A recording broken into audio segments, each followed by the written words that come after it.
Hello students, welcome to defenseGyan.com। Students, कल मैंने Rawls theorem मैंने एक्सप्लेन कर दिया था, ठीक है। आई होप कि आपको क्लियर हो गया होगा कि कैसे रॉल्स थ्योरम एप्लीकेबल होता है, ठीक है, और कैसे आप चेक कर सकते हैं कि मतलब उसके क्या क्या स्टेप्स होते हैं। पहला चीज़ आपको चेक करना होता है कि फंक्शन आपका क्या हो रहा है बेटा, कंटिन्यूअस हो रहा है। दूसरा क्या चेक करना होता है, फंक्शन आपका डिफरेंशिएबल होना चाहिए। जो भी आपका रियल वैल्यूड फंक्शन दे रखा है किसके बीच में डिफाइंड है, उसके बीच में डिफरेंशिएबल होना चाहिए। थर्ड क्या था कि फंक्शन की वैल्यू ए पे और फंक्शन वैल्यू बी पे क्या होनी चाहिए, बराबर होना चाहिए। दिस मीन्स जिस इंटरवल की बात कर रहा है उस इंटरवल पे वैल्यूज क्या होनी चाहिए, इक्वल होनी चाहिए। तब जाके क्या होगा, रोल्स थ्योरम एप्लीकेबल होगा।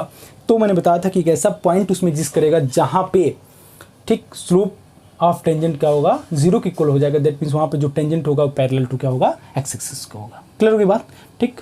तो इस चैनल पे जो भी लोग नए हो तो please like share and subscribe जरूर करिए, ठीक है। तो आज हम लोग स्टार्ट करने जा रहे हैं लेग्रांजेस मीन वैल्यू थ्योरम, ठीक है स्टूडेंट्स। तो स्टार्ट करते हैं। Lagrange's mean value theorem, LMVT बोलते हैं इसको, ठीक है बेटा। तो LMVT में देखिए क्या होता है, ठीक। तीनों कंडीशन उसका वही है कि मान लीजिए एक फंक्शन है, रियल वैल्यूड फंक्शन है जो कि डिफाइंड हो रहा है ए से बी के बीच में। तो पहला कंडीशन क्या होनी चाहिए, फंक्शन आपका कंटिन्यूअस होना चाहिए किसके बीच में बेटा, ए से बी के बीच में, ठीक है। सेकेंड केस क्या होना चाहिए, फंक्शन आपका डिफरेंशिएबल होना चाहिए ओपन इंटरवल ए से बी के बीच में। थर्ड कंडीशन क्या होनी चाहिए कि यहाँ पे F of A not equals to F of B होगा। क्लियर होगी बात, F of A not equals to F of B, ठीक है। तब क्या होगा, एक ऐसा पॉइंट सी एग्जिस्ट करेगा जिसमें कि एफ डैश ऑफ सी की जो वैल्यू होगी बेटा वो किसके बराबर होगी, F of B minus F of A upon B minus A के बराबर होगी। क्लियर होगी बात। तो ये सबसे इंपॉर्टेंट चीज़ है जहाँ पे आपका सी कहाँ से कहाँ के बीच में लाई करेगा बेटा, ए से बी के बीच में, ठीक है। तो ये तीनों कंडीशन आपको याद रखनी है, ठीक। दो कंडीशन तो कॉमन ही है, क्या कि फंक्शन आपका क्या होना चाहिए, कंटिन्यूअस होना चाहिए close interval A to B. Function आपका क्या होना चाहिए, डिफरेंशिएबल होना चाहिए ओपन इंटरवल ए से बी। थर्ड कंडीशन क्या होनी चाहिए, फंक्शन की वैल्यू ए पे और बी पे बराबर नहीं होनी चाहिए। तो क्या होगा, वहाँ पे एक ऐसा पॉइंट एग्जिस्ट करेगा जहाँ पे उसका स्लोप किसके बराबर हो जाएगा बेटा, F of B minus F of A upon B minus A. Clear होगी बात, ठीक है। और सी यहाँ पे जो पॉइंट होगा हमेशा ए से बी के बीच में लाई करेगा। तो दोनों कंडीशन में चीज़ें ट्रू थी, ठीक है। तो इस पे बहुत इंपॉर्टेंट क्वेश्चन बनता है और मैं सारे क्वेश्चंस आपको डिस्कस करके दिखाता हूँ, ठीक है, कि किस टाइप के क्वेश्चंस पूछ सकता है, ठीक है। चलिए, क्योंकि इस पे अच्छे क्वेश्चंस बनेंगे। LMVT में तो ज़्यादा कुछ खास नहीं था क्योंकि आपको सीधे सीधे चेक करना था कि फंक्शन आपका किस पॉइंट पे आपका मतलब कि कौन से फंक्शन पे आपका रोल्स थ्योरम एप्लीकेबल हो रहा है कि नहीं हो रहा है, ठीक है स्टूडेंट्स। चलिए, बोला है for what value of see the mean value theorem for the function for what value of c for which mean value theorem is applicable for the function f x equals to x plus 1 by x between 1 to 3, between 1 to 3, ठीक है ना, ठीक। चलिए देखिए यहाँ पे सबसे पहले बेटा क्या था, पहले तो देखिए यहाँ पे a कितना है बेटा 1 है और b कितना है आपका 3 है, ठीक है। तो आप एक काम करिए, एफ ऑफ 1 निकाल लीजिए, तो एफ ऑफ ए निकाल लीजिए। एफ ऑफ ए कितना हो जाएगा बेटा 2 और एफ ऑफ बी कितना हो जाएगा 3 + 1/3, दैट मीन्स 10/3, ठीक है ना। एफ ऑफ ए निकल गया, एफ ऑफ बी निकल गया, ठीक। अच्छा बताइए, एफ डैश ऑफ सी क्या होता था बेटा, F of B minus F of A upon B minus A, यही तो होता था, F of B minus F of A upon B minus A. तो उस केस में क्या करते हैं बेटा, एफ डैश ऑफ सी निकालते हैं। तो एफ डैश ऑफ सी निकालने के लिए पहले तो एफ डैश ऑफ एक्स निकालोगे। तो एफ डैश ऑफ एक्स कितना हो जाएगा बेटा, एक्स का 1/x का माइनस 1/x², ठीक है। तो एफ डैश ऑफ सी यहाँ पे किसके बराबर हो जाएगा बेटा, 1 - 1/c², ठीक है। तो यहाँ से कितना हो जाएगा बेटा 1 - 1/c², 1 - 1/c² equals to F of B. F of B कितना बेटा 10/3 माइनस एफ ऑफ ए कितना बेटा 2/b माइनस ए। बी माइनस ए मीन्स कितना हो जाएगा बेटा 3 - 1, ठीक है। तो यहाँ से मैं लिखूंगा 1 - 1/c² इक्वल्स टू ये कितना हो जाएगा 3 × 6, तो यहाँ पे 4/3 × 2, तो 2 × 2 = 4 हो गया, 2/3 आ गया, 2/3 हो गया। तो यहाँ से बताओ बेटा, यहाँ से 1/c² किसको बराबर हो जाएगा बेटा 1 - 2/3, दैट मीन्स 1/3। तो यहाँ c² कितना हो गया 3, तो यहाँ c की वैल्यू कितने बराबर हो जाएगी ±√3। अच्छा जरा अब यहाँ पे सेलेक्ट करना है। देखिए बेटा ऑप्शन में ±√3 भी होगा, +√3 भी होगा, -√3 भी होगा, तो किसको सेलेक्ट करना है। अब जरा बताइएगा, मैंने बताया था ना सी कहाँ से कहाँ के बीच में लाई करना चाहिए, ए से बी के बीच में। अच्छा ये बताइए जरा 1 से √3 है, पॉजिटिव इंटरवल है तो नेगेटिव वाला तो वैसे भी नहीं होगा, और √3 की जो वैल्यू होती है वो देखो आपका 1 से 3 के बीच में लाई करेगा। तो यहाँ से सी की वैल्यू किसके बराबर हो जाएगी बेटा √3, 3। क्लियर होगी बात? ठीक है, तो आई होप आपको ये क्वेश्चन बड़े आसानी से समझ में आ गया, इसमें ज़्यादा कुछ खास नहीं है। बस आपको क्या करना है, एफ डैश ऑफ सी की वैल्यू जो होती है F of B minus F of A upon B minus A, बस यही कॉन्सेप्ट अप्लाई करना है। ठीक है, जहाँ पे भी बोलेगा एलएमवीटी फॉलो कर रहा है, तुरंत आपके दिमाग में स्ट्राइक करना चाहिए कि एफ डैश ऑफ सी की जो वैल्यू होती है वो किसके बराबर होती है बेटा, F of B minus F of A upon B minus A. और एक मेन चीज़ क्या कि जो सी की वैल्यू है वो कहाँ से कहाँ के बीच अप्लाई करना चाहिए बेटा, ए से बी के बीच में। ठीक है, चलिए सेकंड क्वेश्चन करते हैं।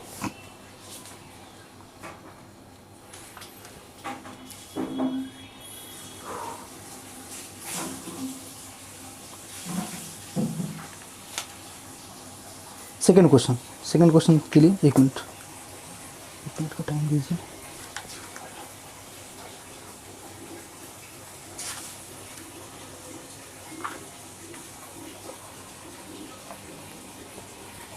सेकंड क्वेश्चन देखिए। सेकंड क्वेश्चन में एफ एक्स दे रखा है ई की पावर एक्स, एफ एक्स दे रखा बेटा ई की पावर एक्स, ए दे रखा है 0, बी दे रखा है 1। तो क्या बोला है इसमें बोला है then the value of C for which mean value theorem will be applicable. The value of C for which mean value theorem is applicable. ठीक है बेटा, तो अच्छे बताइए जरा, यहाँ पे क्या करेंगे, फंक्शन की वैल्यू पहले 0 पे निकालिए। 0 पे कितना हो जाएगा बेटा 1, एफ ऑफ 1 पे वैल्यू किसके बराबर हो जाएगी बेटा ई, हो जाएगी बात। ठीक, हमें सबसे क्या निकालना, एफ डैश ऑफ एक्स, तो एफ डैश ऑफ एक्स किसके बराबर हो जाएगा बेटा ई की पावर एक्स ही होगा। तो यहाँ से एफ डैश ऑफ सी निकाल सकते हैं, तो एफ डैश ऑफ सी किसके बराबर हो जाएगा ई की पावर सी। ठीक, अब फॉर्मूला पता है आपको, एफ डैश ऑफ सी कुछ कितना होता है बेटा, F of B minus F of A upon B minus A. मैं बार बार फॉर्मूला इसलिए लिख रहा हूँ ताकि आप बार बार देखो, आपको याद हो जाए बस। ठीक, तो एफ डैश ऑफ सी किसके बराबर है बेटा ई की power C equals to F of B. F of B कितना है बेटा, F of B means F of 1, F of 1 कितना E minus 1 upon B minus A, तो बी माइनस ए कितना हो गया 1। ठीक, तो यहाँ पे ई की power C equals to E minus 1। Clear होगी बात?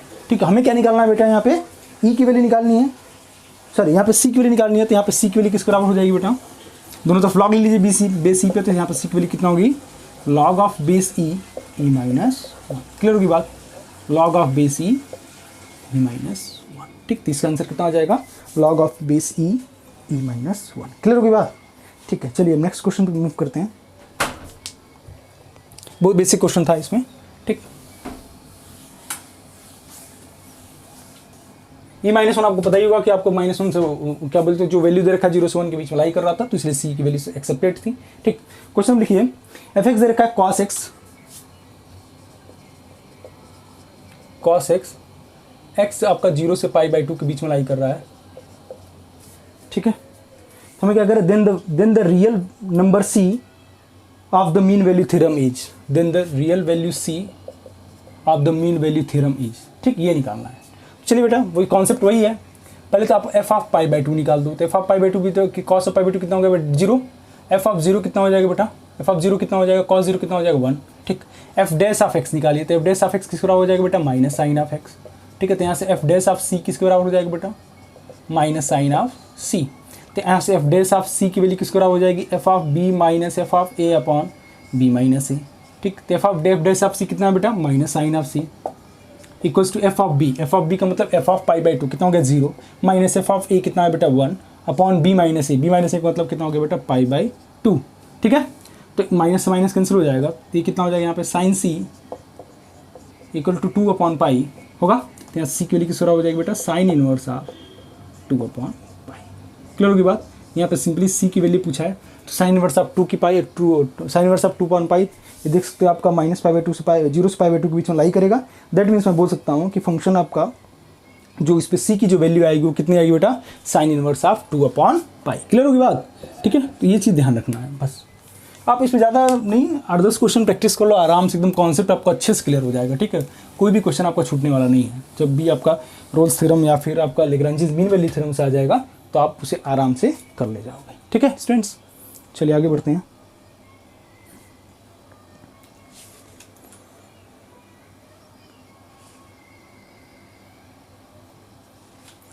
ये क्वेश्चन बहुत शानदार क्वेश्चन है। क्वेश्चन लिखिए, if the mean value theorem is F B minus F A equals to B minus A times F dash of C, if the mean value theorem is then for the function f(x) equals to x square minus 2x plus 3 in 1 to 3 by 2, in 1 से 3 by 2 find the value of c, then value of c is what. ठीक है बेटा. तो यहाँ पे अभी कभी कभी क्या करेगा, कभी कभी क्वेश्चन में लिख भी देगा कि एफ डैश ऑफ सी की वैल्यू क्या होती है बेटा. देखो यहाँ पे सीधे सीधे तो हमको दिख ही गया. इनकेस अगर किसी को फार्मूला भूल भी गया तो अगर इस टाइप का क्वेश्चन दे दिया है तो इसका मतलब आपको स्ट्राइक करना चाहिए. क्या बोल बता रहा है, लेग्रांजेस मीन वैल्यू थ्योरम बोल रहा है. ठीक है ना. अच्छा, तो आप एफ डैश ऑफ सी की बात कर रहे थे, एफ डैश ऑफ एक्स निकाल दो. तो एफ डैश ऑफ एक्स कितना हो जाएगा बेटा, 2x माइनस 2 हो जाएगा. ठीक है. अच्छा, एफ ऑफ बी निकालिए. तो एफ ऑफ बी का मतलब F of 3/2. F of B का मतलब कितना हो गया बेटा, एफ ऑफ 3/2. 3/2 का मतलब 9/4 माइनस 2 से 2 कैंसिल हो जाएगा. यहाँ पर 3 + 3 कैंसिल हो गया. तो यहाँ से कितना आ जाएगा बेटा, 9/4. एफ ऑफ 3/2 आ गया. एफ ऑफ 1 कितना आ जाएगा बेटा, 1 माइनस 2 + 3. तो कितना हो जाएगा बेटा, यहाँ पे 2. ठीक है. चलिए अब यहाँ पे एफ डैश ऑफ एक्स निकल गया. तो एफ डैश ऑफ सी किसके बराबर हो जाएगा बेटा, 2c माइनस 2. तो यहाँ पे कितना हो जाएगा, 2c minus 2 equals to F of B. तो एफ ऑफ बी का मतलब एफ ऑफ 3/2 कितना हो गया, 9/4. F of A, F of means F of 1 कितना हो गया, 2 upon B minus A. B minus A का मतलब कितना हो जाएगा बेटा, 3/2 माइनस 1. आगे समझ में. ठीक है. चलिए यहाँ पे तो ये हम देख सकते हैं, twice of C minus 1 equals to, ये कितना हो जाएगा, 4 2 8, 1/4. तो 1/4 इंटू 2/1, 2 2 4 हो गया. तो यहाँ पे सी की वैल्यू किसके बराबर आ जाएगी बेटा, तो यहाँ सी माइनस 1 इक्वल्स टू कितना हो जाएगा बेटा, यहाँ पे 2 इधर चला गया तो 1/4. तो यहाँ से सी की वैल्यू किसके बराबर आ जाएगी, 5/4. तो अब एक बार जरा चेक कर लीजिए बेटा कि 5/4 जो वैल्यू है ये आपका उसके बीच में लाई कर रहा है कि नहीं, 1 से 3/2. तो 1 से 3/2 मीन्स 1 से 1.5, ये कितना हो गया बेटा, 1.25. दैट मीन्स सी इसमें लाई कर रहा है ए से बी के बीच में. तो मैं बोल सकता हूँ क्या कि यहाँ पे सी की जो वैल्यू होगी क्या होगी, 5/4 क्या होगी, एक्सेप्टेबल होगी. क्लियर होगी बात. यहाँ पे सी की वैल्यू कभी कभी ऐसा होगा कि इस जो ये दे रखा है ना, इंटरवल दे रखा है, उससे बाहर भी आ जाएगा. तो आप क्या करेंगे, उससे हटा देंगे. क्लियर होगी बात. That means no value of C exist. ठीक है. चलिए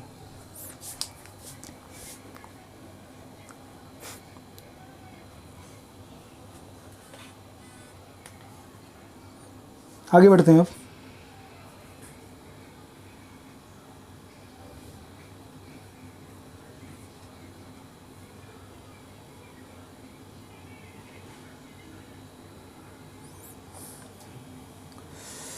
अगला क्वेश्चन है, देखिएगा 1 मिनट.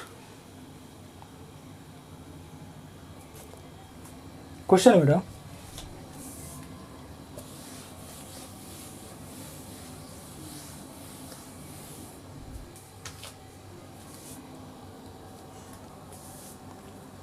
ठीक है. देखिएगा इसमें ज़रा क्वेश्चन ये है, वेरीफाई करना आपका एलएमवीटी थ्योरम. एफ एक्स दे रखा -x² plus 4x -5 and x belongs to -1 से 1 के बीच में. ठीक है. वेरीफाई करना है कि यहाँ पे क्या एलएमवीटी एप्लीकेबल है कि नहीं है. ठीक है बेटा. चलिए देखिए यहाँ पे. अच्छा, सबसे पहले एलएमवीटी अप्लाई करने से पहले मैंने क्या बताया था कि फंक्शन आपका क्या होना चाहिए बेटा, कंटिन्यूअस होना चाहिए क्लोज इंटरवल में, और फंक्शन आपका क्या होना चाहिए, नॉन डिफरेंशिएबल होना चाहिए. सॉरी, फंक्शन आपका डिफरेंशिएबल होना चाहिए. ठीक है. तो अच्छी तरह बताइए, ये आपका क्वाड्रेटिक फंक्शन है, मतलब पॉलिनोमियल फंक्शन है. तो पॉलिनोमियल फंक्शन क्या होगा बेटा, हमेशा कंटिन्यूअस होगा, और क्या होगा बेटा, डिफरेंशिएबल भी होगा. 2 चीज़ें तो ऑलरेडी यहाँ पे ट्रू हो गई. ठीक है ना. क्योंकि बहुत सारे स्टूडेंट्स इसी में कंफ्यूज हो जाएंगे कि यार ये कंटिन्यूअस होगा कि नहीं होगा, या फिर डिफरेंशिएबल होगा कि नहीं होगा. ठीक है. तो मैंने एक बात बताया था क्या कि पॉलिनोमियल कितनी भी डिग्री का हो, हमेशा क्या होता है बेटा, कंटिन्यूअस होता है और डिफरेंशिएबल होता है. ठीक. चलिए यहाँ पे बात करते हैं. अब क्या बात करते हैं यहाँ पे एफ डैश ऑफ एक्स के बाद. एफ डैश ऑफ एक्स कितना हो जाएगा बेटा, -2x + 4 हो गया. ठीक है. तो एफ डैश ऑफ सी किसके बराबर हो जाएगा बेटा, -2c + 4 होगा. ठीक. अच्छा, हमें पता है कि एफ डैश ऑफ सी किसके बराबर होता है बेटा, f B minus F a upon B minus a. ठीक है. तो एफ डैश ऑफ सी किसके बराबर हो जाएगा बेटा, -2c + 4 equals to F of B. F of B का मतलब F of 1 upon minus F of -1 upon B minus A. B minus a मतलब 2 हो गया. तो यहाँ पर -2c + 4 equals to F of 1. F of 1 कितना हो जाएगा, -1 + 4 -5. ठीक है. तो -1 -5 कितना हो गया बेटा, सॉरी यहाँ पे एफ ऑफ 1 रखा था ना. एफ ऑफ 1 कितना हो गया, -1 -5 -6 + 4 कितना हो गया बेटा, -2 माइनस एफ ऑफ -1. तो एफ ऑफ -1 किसके बराबर हो जाएगा बेटा, यहाँ पे -1 यहाँ पे -4 कितना हो गया, -5 -5 कितना हो गया, -10 अपॉन 2. तो कितना हो गया, -12. तो -12/2 कितना हो गया, -6. तो यहाँ पे -2c इक्वल्स टू कितना हो जाएगा बेटा, -2. तो यहाँ सी की वैल्यू किसके बराबर आ गई, 1. तो आप देख सकते हैं यहाँ पे इसके बीच में लाई कर रहा है यहाँ पे, ठीक है। यहाँ पे सी की वैल्यू किसका आ गई बेटा 1, दैट मीन्स यहाँ पे वैल्यू क्या होगी आपका, ये सेटिस्फाई कर रहा है इसके बीच में 0 से 1 के बीच में। रुकिएगा एक मिनट, यहाँ पे ये कितना -1 जरा निकालो तो यहाँ पे कितना हो जाएगा, -1 -4 कितना हो गया बेटा -5 और -5 कितना हो गया -10, तो +10 हो जाएगा ना, ठीक। +10 हो गया तो यहाँ पे 8 हो गया, 8 - 2 कितना हो गया बेटा 4, तो यहाँ पे आ गई वैल्यू 4, ठीक है। तो यहाँ पे 4 - 4 कितना हो गया बेटा 0, तो यहाँ पे सी की वैल्यू किसको आ गई बेटा 0। तब जरा बताइए 0 इसके बीच में लाई कर रहा है कि नहीं कर रहा है, 0 इसके बीच में लाई कर रहा है, दैट मीन्स मैं बोल सकता हूँ क्या कि इस फंक्शन के लिए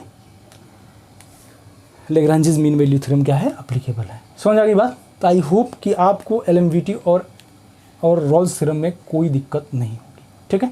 क्योंकि जब तक आपका कंटिन्यूटी और डिफरेंशियबिलिटी का कॉन्सेप्ट नहीं क्लियर होगा तब तक आप इन चीज़ों में फंस जाओगे। ध्यान रहे बात क्या कि एप्लीकेशन ऑफ डेरिवेटिव मतलब जैसे जैसे आप चैप्टर वाइज आगे बढ़ेंगे वैसे आपसे आप पुराने चैप्टर्स को भी क्या करते रहेंगे, रिवाइज करते रहेंगे, ताकि पुराना वाला कॉन्सेप्ट क्या हो रहा है आपका अच्छे से क्लियर रहे, ठीक है। हो गई बात। चलिए नेक्स्ट क्वेश्चन करते हैं आप।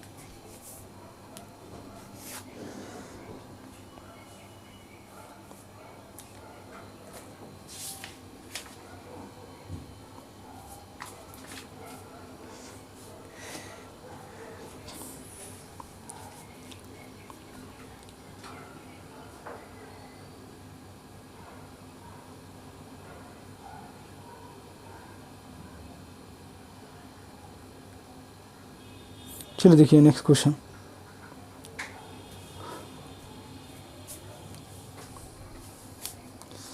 मैं कुछ क्वेश्चन करा देता हूँ क्योंकि अब एलएमवीटी तो सब खत्म हो गया, ठीक है ना। अब तो आप देखेंगे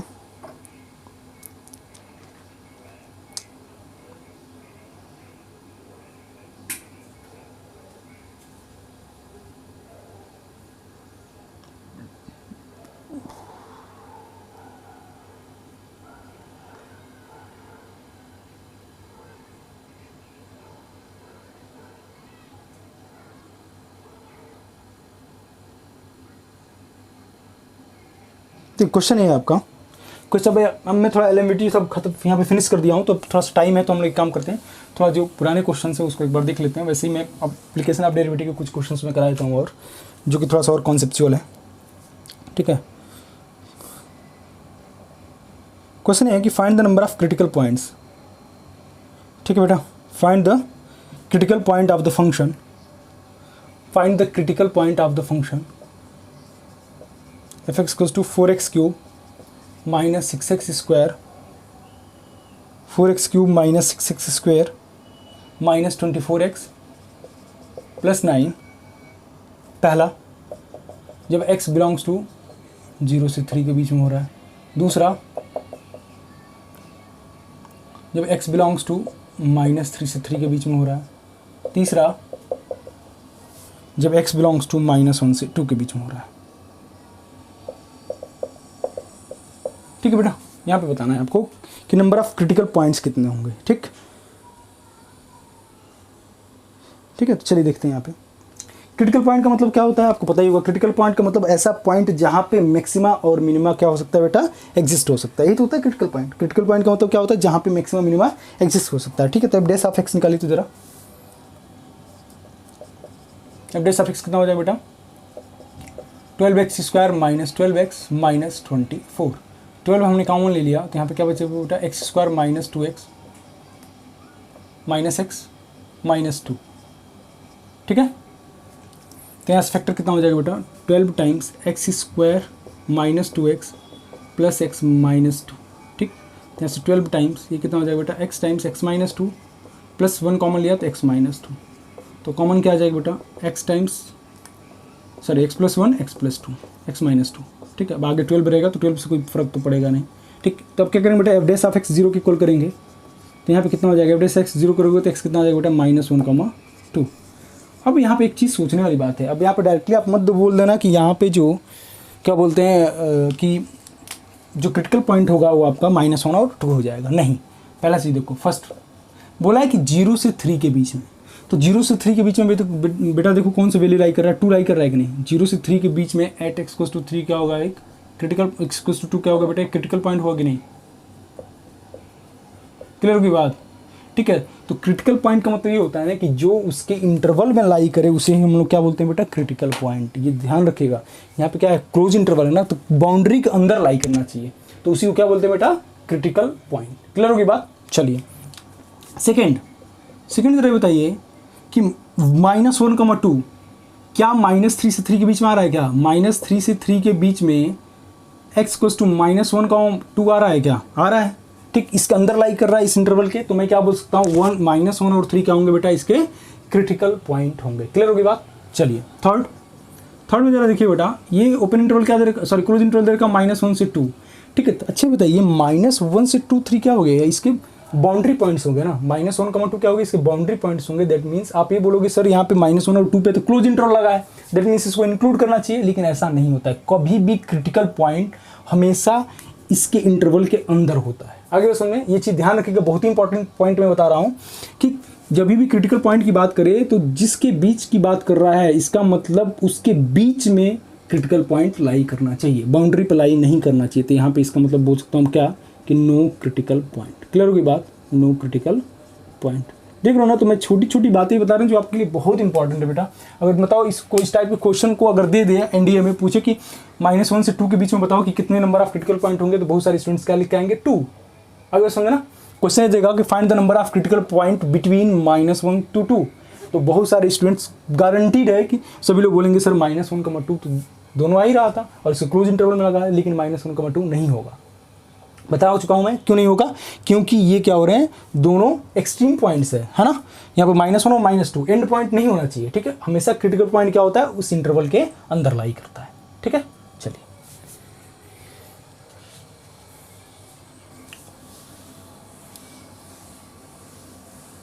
नेक्स्ट क्वेश्चन।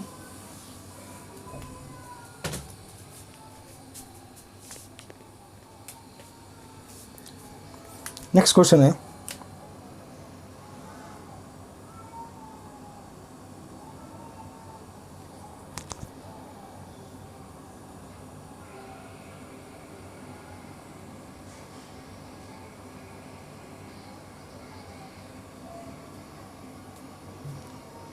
एक मिनट रुकेगा।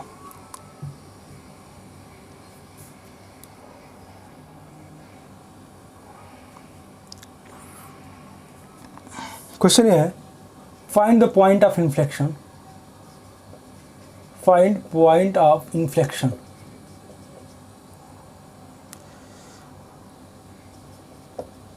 ऑफ द फंक्शन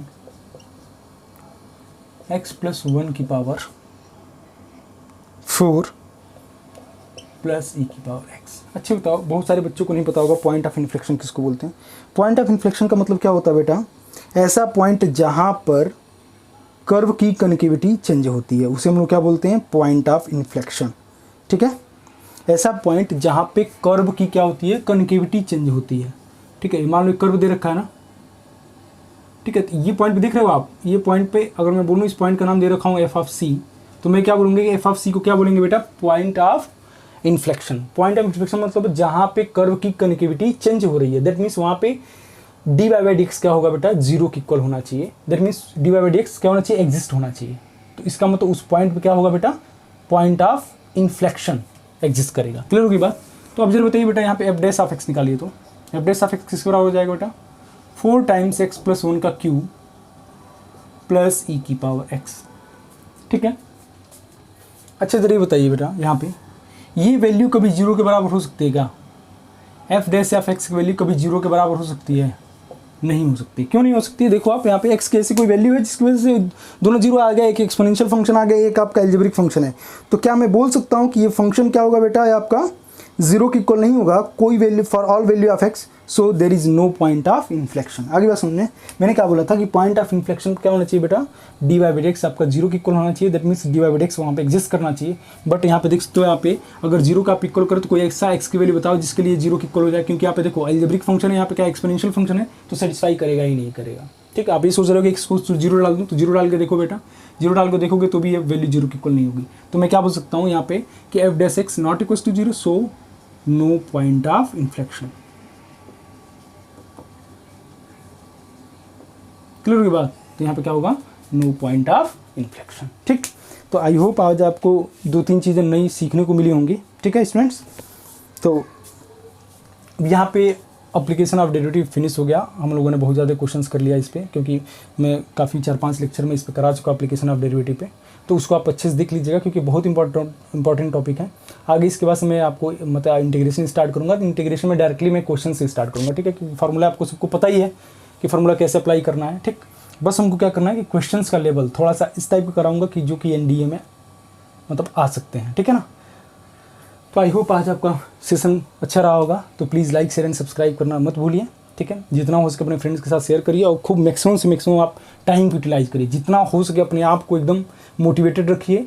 ठीक है, हमेशा पॉजिटिव थिंकिंग रखिए कि यार मेरा एनडीए क्वालिफाई हो ही जाएगा, एकदम गारंटीड है। मैं एकदम अच्छे डायरेक्शन में पढ़ाई कर रहा हूँ, अच्छी तरीके से पढ़ाई कर रहा हूँ। और एक चीज़ और कि यार लाइफ में सक्सेस होना तो कभी अपने आप से झूठ मत बोलना।